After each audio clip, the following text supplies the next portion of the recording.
طرح عیش گر کنم از خامه حیرت نگار، صد خمستان نشأه در یک ساغری گل بسته. عبدالقادر خواجه، سودا.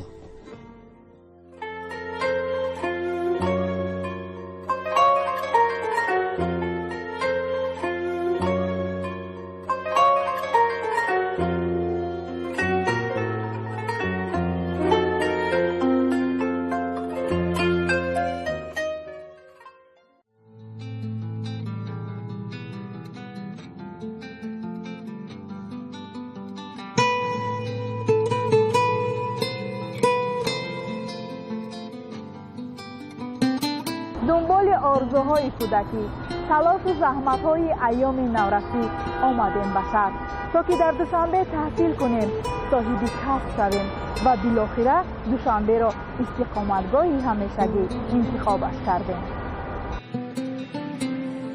اکثریت عالمان، محققان، نویسندگان، استقامت کنندگان مقیمی شهر نبودند. آنها از مضافات‌ها، از ناحیه و وادی‌ها به مرکز، به شهر آمدند. با تلاش و زحمت‌ها در شهر موفق گشتند. شاید محیطی آرام و سازگار به کار و فعالیتشان سبب گشته که آنها به زادگاهشان برنگشتند.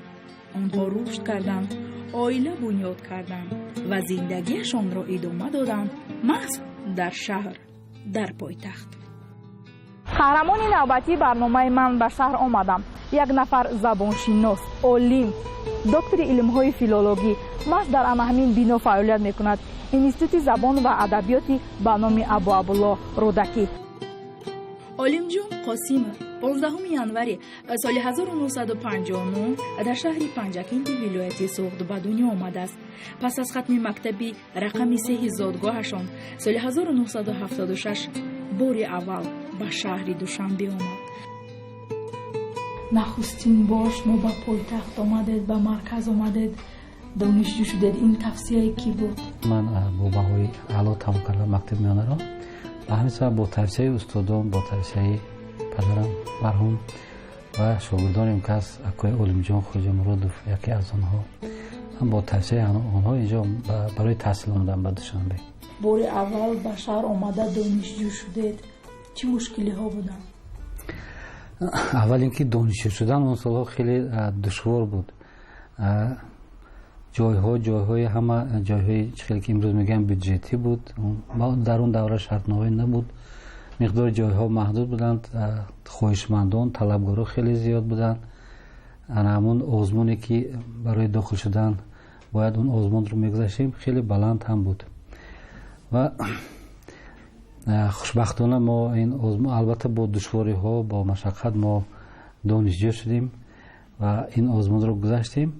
بعدی که تحصیل کردیم در جاده علم استادان خوب داشتیم، استادان خیلی خوب داشتیم. مرحوم هلال کریموف، مرحوم استاد فیضعلی نجمانوف، استاد حالا زنده هستن استاد مسافرов و استادان دیگر.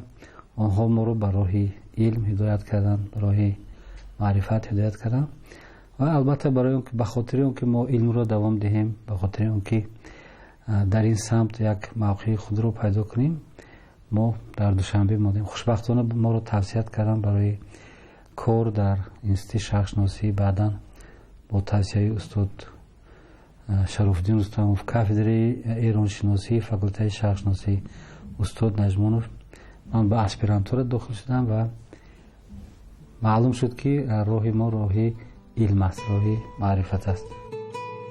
بهر سپاریدن حجت‌هایش به شعبه فارسی فاکولته زبان‌های شرقی دانشگاه ملی تاجیکستان و خود همون سال دانشجو گشت در پایتخت.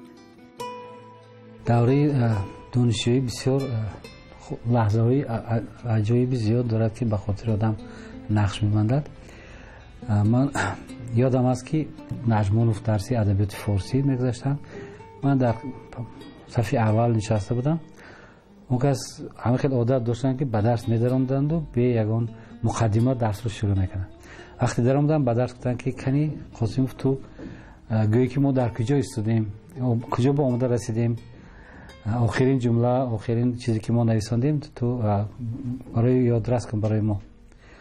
وقتی که من این аз дафтарам ман камак ба ҳаяҷон омадам. барои ман ин як ногаҳонӣ буд муроҷиати устод. вақте ки ман байти охиринро хондам, охирин байте ки сабт карда будем, дар оҳанги он, дар вазни он як нуқс пайдо шуд ва устод аз ман чӣ шудан, аз ман озурда шудан, гуфтанд ки ту байтро нодуруст хондӣ ва ба ҳамин сабаб қариб як моҳ ба ман муроҷиат намекарданд, даст намепурсиданд. ин барои ман як ҷазои сахт буд.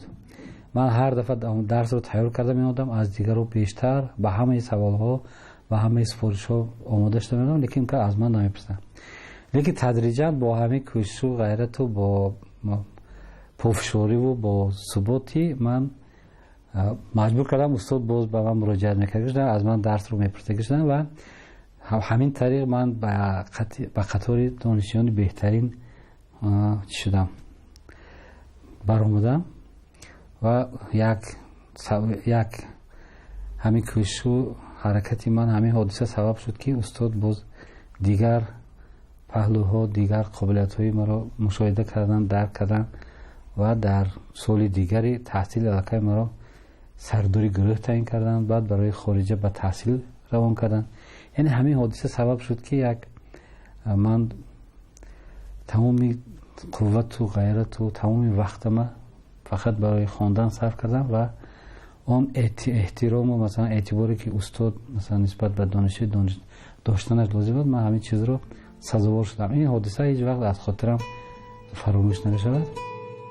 пас аз хатми донишгоҳи давлатии тоҷикистон соли 1982 бо тавсияи шӯрои илмии факултаи шарқшиносӣ ба шӯъбаи рӯзонаи аспирантураи институти забон ва адабиёти ба номи рӯдакӣ Академияи илмҳои ҷумҳурии Тоҷикистон дохил шуда, онро соли 1985 хатм намудааст. устод, вақте ки шумо донишгоҳро хатм кардед, ҳамқадр нақша дар назди шумо пайдо нашуд ки ба зодгоҳ баргардед, корро дар зодгоҳ идома диҳед? таҳсилу тақсимоту масалан тақсимоти баъд аз таҳсил барои кор кардану идома додани фаъолият ҳамаш мувофиқи нақша буд, мувофиқи нақшаи давлатӣ буд. аз он масалан як қадам берун монда намешуд, чапу рост рафта намешуд. бинобар ҳамин он замон дар пойтахт мондан рости гап як шараф, як эътибор буд, як мавқеи махсус буд, як имконияти бисёр мувофиқ барои анҷом додани он орзу ниятҳое ки шумо доред дар зиндагӣ. албатта агар онҳо бошанду масалан дар соҳаи илм ё дар соҳаи маориф ё дар дигар соҳа, масалан соҳае ки зеҳни болотар, таҳсили бештарро талаб мекунад, агар шумо ҳамихел орзуи ният дошта бошед, пойтахт мондан имконияти бештар барои шумо фароҳам меовард. касе ки хоҳиш дорад, касе ки як ҳаваси таҳсил кардану ҳаваси масалан дар роҳи илм рафтан дошт, албатта бо кӯшишу бо суботӣ, бо пайгирӣ ба ин чиз муяссар шуда метавонад. пас аз хатми аспирантура аз моҳи декабри соли 1985 шурӯъ карда то моҳи октябри соли 1990 ба сифати ходими илмӣ дар институти забон ва адабиёти Академияи илмҳои ҷумҳурии Тоҷикистон кор кардааст. пас аз таъсисёбии донишгоҳи техникии Тоҷикистон соли 1990 ба ин муассисаи таълимӣ ба кор гузашта, дар ин ҷо то моҳи августи соли 1997 дар вазифаҳои мудири кафедраи забонҳо, мудири кафедраи фарҳанг ва адабиёт, мудири кафедраи умумибашарӣ, декани факулта ва сардори департаменти фанҳои гуманитарӣ кор кардааст. дар мушкилтарин лаҳзаҳои зиндагӣ аз омӯзиши илм дур нарафт. ман ният кардам дар пойтахт мемонам, таҳсил корро идома дадам. аввал ният доштам ки дар институти шарқшиносӣ кор мекунам, баъданам шароит пайдо шуд ки ба аспирантура дохил шудам. масалан 3 соли аспирантура дар пойтахт зиндагӣ кардам. ман дар соли дуюм аллакай оиладор будам, кӯдак доштам. дар иҷора зиндагӣ мекардем, дар хонаҳои мардум зиндагӣ мекардем. рӯзое буд ки масалан барқро мекуштанд, сари кор нишастем, масалан барои рисола мавод ҷамъ мекардем ё ки ягон қисматашро менавистем, мақол менавистем. рӯзое буд ки масалан барқ набуд, рӯзое буд ки خنک داشتیم. مثلا در اسپیرانتور همگی 90 سوم مثلا سومی دوره شوروی معاش میگرفتیم، لیکن با همین معاش هم پولی اجاره پولی رو میدادیم، هم برای خورد و خوراک بود، هم برای نگهبانی عائله بود. لیکن صرف نظر از این باز نشسته کار میکردیم، رساله مینوشتیم، مقاله مینوشتیم. از همین حساب کار وقت جدا کرده باز مثلا درس‌های خوشبختانه در همون دوره یک روند بود، روندی بیشتر مثلا تعلیم زبان تاجیکی برای آماده شده بود. در بسیار مؤسسه و کارخانه و تشکیلات ها حرکت میکردیم که از این امکانیت ها استفاده بریم. مقاله ها بیشتر می‌نوشتیم. برای مقاله اون وقت مزد میدادن، مزد قلم میدادن، حق قلم میدادن. بنابر همین زمینه بود، همین قوت بود، همین نیرو بود که ما توانستیم در دوام 3 سال اسپیرانتور رساله خود رو نویسیم، برای حمایه پیشنهاد کنیم و بعد که رساله برای حمایه پیشنهاد کردیم ما رو به صفت خادم علمی به کار گرفتن و همینطور زندگی ما روز به روز بهتر شد. олимҷон қосимов солиёни зиёд аст ки ба калимасозиву лексикаи забони тоҷикӣ дар заминаи воҳидҳои луғавии шоҳнома машғул мебошад. дар ин ҷода як қатор асару мақолаҳои илмӣ, назариявӣ ва илмӣ тадқиқотиро ба нашр расондааст. вақте ки ман дар афғонистон будам, дар донишгоҳ ба ҳайси кормӯз низ мо будем онҷо ва ман ибораҳои рехтаро ҷамъ мекардам ва мехостам ки дар ҳамин соҳа рисола нависам. вале вақте ки ба донишгоҳ омадам, баргаштам, бо тавсия, бо маслиҳати шодравон ҳилол каримов, бо маслиҳати шодравон шарофиддин рустамов, ман масъалаи забони шоҳномаро мавриди тадқиқи худ қарор додам. яъне мавзӯи тадқиқоти ман калимасозии шоҳнома ё ки хусусиятҳои забони шоҳнома буд ва ман тӯли 3 сол рисолаи номзадӣ навиштам дар мавриди калимасозии забони шоҳнома ва баъдан ҳам ман вақте ки рисолаи докторӣ мавзӯъ гирифтам, рисолаи докторӣ омода кардам, ин рисола низ бахшида шуда буд ба забони шоҳнома. ман тамоми ба вожашиносии шоҳнома машғул будам ва тамоми анами вожаҳои шоҳнома ки дар мавриди дар соҳаи номи ҷонварон як соҳа, соҳаи дигар номи растаниҳо, соҳаи дигар масалан номи ашёву ҷирмҳои осмонӣ, дигар истилоҳот. хусусан ман давоми 20 соли ҳаётам фақат бо омӯхтани анами вожаҳои шоҳнома машғул будам ва соли 2011 рисолаи докторӣ ҳимоя кардам. устод қосимов омӯзиши масъалаҳои калимасозиро тамоми умраш сарф кардааст. ин шахсияти бисёр хуби фарҳангӣ ҳам ҳаст. дар корҳои ташкилӣ, дар корҳои ғайр аз берун аз донишгоҳу донишкадаҳо, берун аз тадрис, берун аз корҳои илмӣ, дар корҳои ташкилотчигӣ, дар корҳои ҷамъиятӣ, на танҳо институти забон, адабиёт, шарқшиносӣ ва миросхатӣ академияи илмҳои ҷумҳурии Тоҷикистон, балки дар муассисаҳое ки ба тадрис машғуланд, дар таълиму тарбияи шогирдон, пешбурди корҳои фарҳангии онҳо саҳми ниҳоят калон дорад. дар ҳар ҷое ки дарс доданд, шогирдон бо ифтихор номи олимҷон қосимовро мебаранд. олимҷон қосимов муаллифи 3 монографияи илмӣ ва беш аз 200 мақолаи илмӣ тадқиқотӣ ва илмӣ оммавӣ мебошад. хизмати олимҷон барои рушди забони давлатӣ, барои рушди забони адабӣ имрӯзамон хеле назаррас аст. имрӯз махсусан имрӯз ки ҳамон як шӯъбаи бисёр муҳим, шӯъбаи вожанигорӣ ва фарҳангнигориро ки ба ӯҳдаи ӯ гузошта шудааст, имрӯз масалан ин калима асту истилоҳот асту имрӯз мебинем ки масалан аз ҳар куҷо ба муқобили забони мо зарбаҳои ҳамон сахт расида истоданд. шӯъбаи олимҷон ки кас сарварашон ҳастанд, яъне ба муқобили ҳамонҳо مبارزه برده ایستاده است. یعنی همون مقصد اساسی همون شعبه همین که به مقابل همین گونه یعنی نمیگذارن که کلمه های بیگانه مقصد اینکه کلمه های بیگانه کلمه هایی که مثلا با زبان تاجیکی ما خاص نیستن همونها رو یعنی تازه کردن است. در موضوعهای رساله تدقیقاتی در چندین کنفرانس‌های بین‌المللی شرکت نموده است.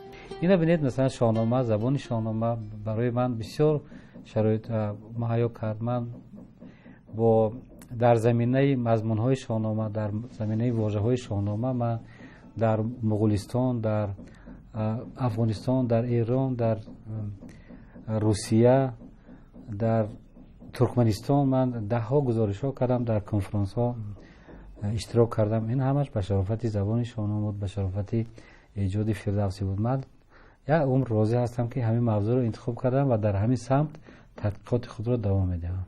با یک جمله گفتم ممکن است که عالمجان قاسمов شخصی کاملا شخصی پخته رسیدن هم در علم هم در زندگی هم در مناسبت هم در رفتار کردار شخصی خوابسار حلیم با مناسبت با ملاحظه. من تا امروز در طول همین قدر سالهای دیدم یک بار از دهانشون حرفی بیهوده حرفی بد حرفی ناجا حرفی ناسزا نشنیدم. انسان حقیقی همین خیلی است.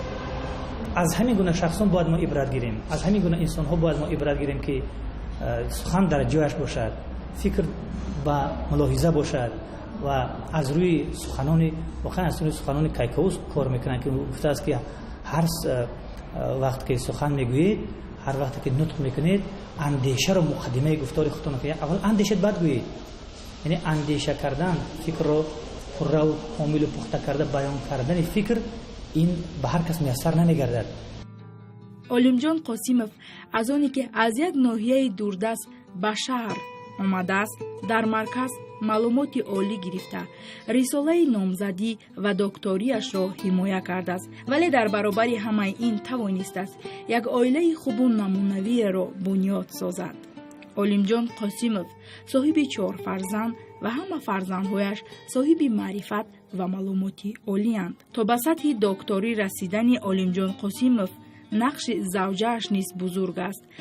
او با تربیت فرزندها مشغول شده و در عائله محیط آرام و سازگار را به وجود آورده است که تا که شوهرش در جاده علم به دکتری رسد.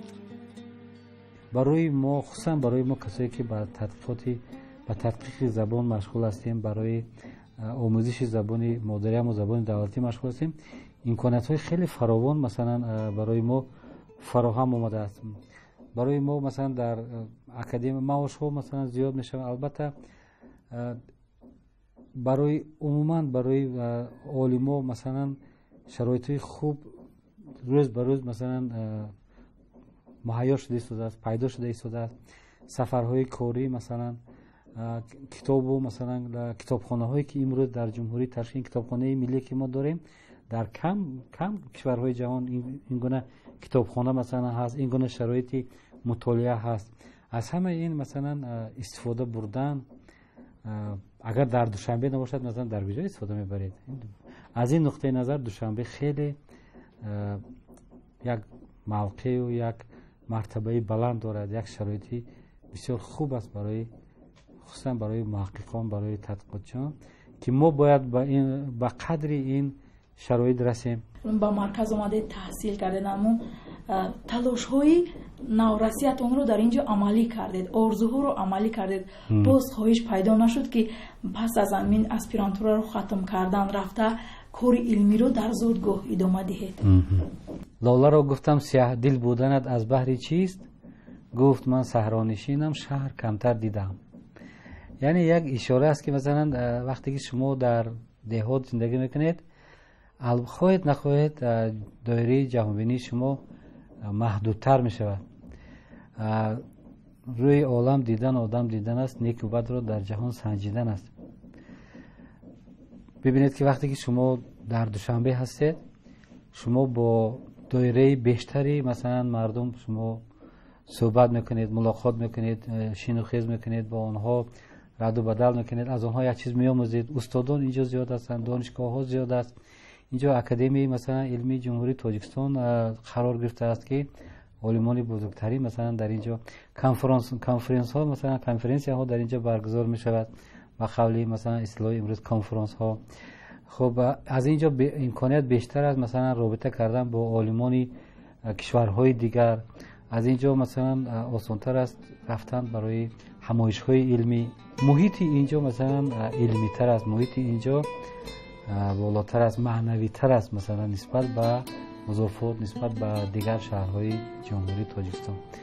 اکثریت را در دوشنبه، ایام جوانی، دوره دانشجویی و لحظه‌های طلایین عمرشان سپری گشته که امروز از گذشته عمرشان با افتخار حرف میزنند و شکرانه میکنند از استقلالیت امروزه و از آبادی‌های دیار. تا برنامه نوبتی